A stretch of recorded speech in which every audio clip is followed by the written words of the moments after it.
Boy, does it feel good to be alive on a Saturday afternoon or a Saturday evening on YouTube as a diehard, passionate Chicago Cubbies baseball fan or what? What's up, Chicago Cubbies YouTube Nation? I hope you guys are having a awesome Saturday so far, but I also hope you all have a awesome and magical 4th of July. But more importantly, guys, it is finally the weekend.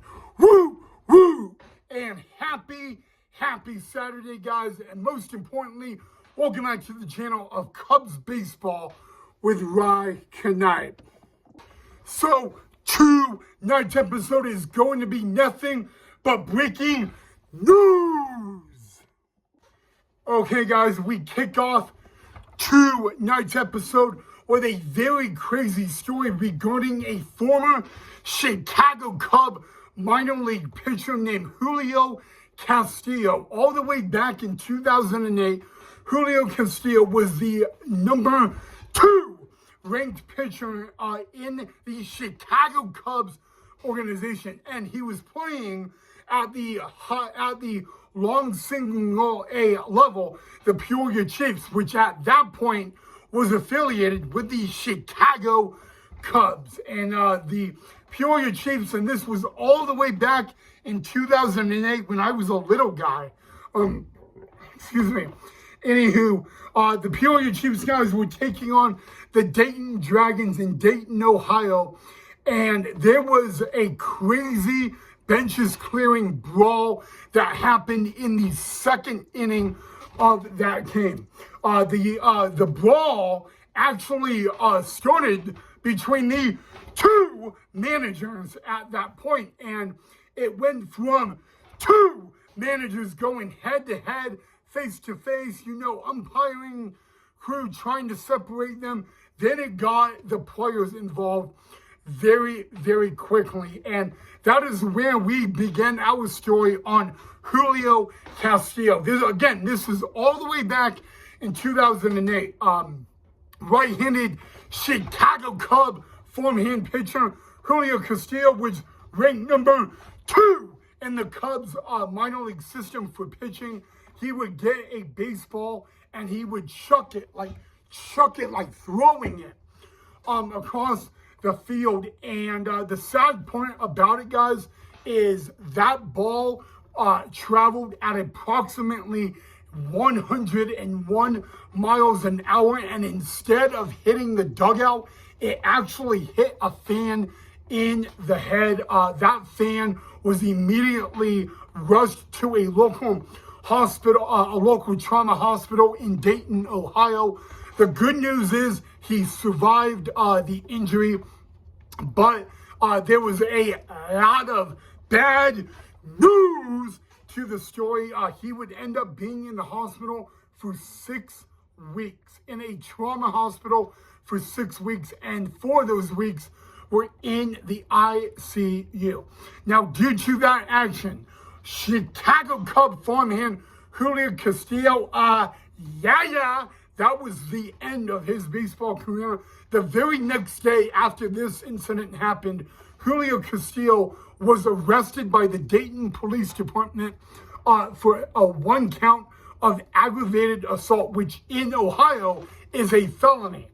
And approximately 9 hours after his arrest, the Chicago Cubs released Julio Castillo from the Cubbies organization, and 4 months later, he would plead guilty to aggravated assault in a Dayton courtroom, and he was immediately given a 15-year prison sentence. Now, the interesting thing about it, guys, is last night, on the 4th of July, the former Chicago Cub farmhand of Julio Castillo was released from a Ohio State prison on parole. So he has now been released from a Ohio State prison. And the number one thing he has wanted to do, and he has yet to do it, is apologize to the fan. When this incident occurred all the way back in 2008, Julio Castillo was only 19 years old, and he was from the Dominican Republic. So very, very crazy story to hear about, guys. Of course, Julio Castillo, very lucky the fans survived. But in that brawl, 15 players were ejected and 5 coaches were ejected. And to actually finish the game, all of those players and coaches who were ejected were allowed to remain in the game for that game so they could complete the game. And again, all this happened back in 2008, and it all happened in the second inning. So very crazy story right off the get-go. And Julio Castillo is now out of a Ohio State prison. The number one thing he has wanted to do is write an apology to the fan, but more importantly, to meet that fan and all of that. I was able to find this out again at this time when all this occurred. It was all the way back in 2008. I was a little guy at that point. And you know what? I mean, like, Julio Castillo, that one mistake he did, it ended his baseball career. And he was the number 2 pitching prospect in the Chicago Cubs organization at that time. So, you know what? It was just, again, it was one mistake that literally, like, cost him his baseball career pretty much. And so, you know how they say, think before you act. Well, this case is a really good example of that. And guys, on the 4th of July, last night, Julio Castillo was released from an Ohio State prison on parole. So that is the first breaking news we have for you on tonight's episode. Before we move on, though, to the next one, I want to know, what are your thoughts of this down below? If you want to see that brawl, it is still available on YouTube. So make sure, if you want to go check it out, you go check it out. But again, I can't believe it, guys. Believe it or not, if you want to know, the coaches that were ejected in that game would end up getting fired at the end of that season. Okay, and now we have some unfortunately sad breaking news, and it comes out of the Chicago White Sox. Former Chicago White Sox Bobby Jenkins has passed away earlier today at the age of 44 years old. Bobby Jenkins played in the big leagues with the Chicago White Sox for 6 seasons, guys. And over the past year, or one to 3 years or so, Bobby Jenkins has been living in Portugal, where he was born and raised. And he also has been battling a stomach cancer.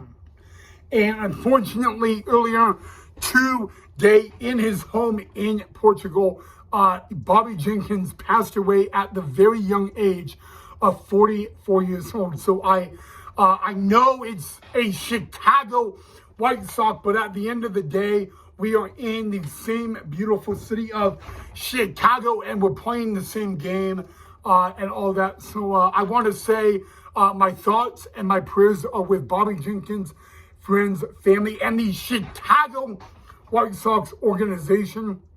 The White Sox have announced that they will do a moment in silence and honor Bobby Jenkins later in the week, guys. But that was the breaking news out of MLB and the Chicago White Sox organization earlier today. One of the best closers in the game, Bobby Jenkins, passes away at the young age of 44 years old. So again, my thoughts and my prayers are with Bobby Jenkins and his friends and family, guys.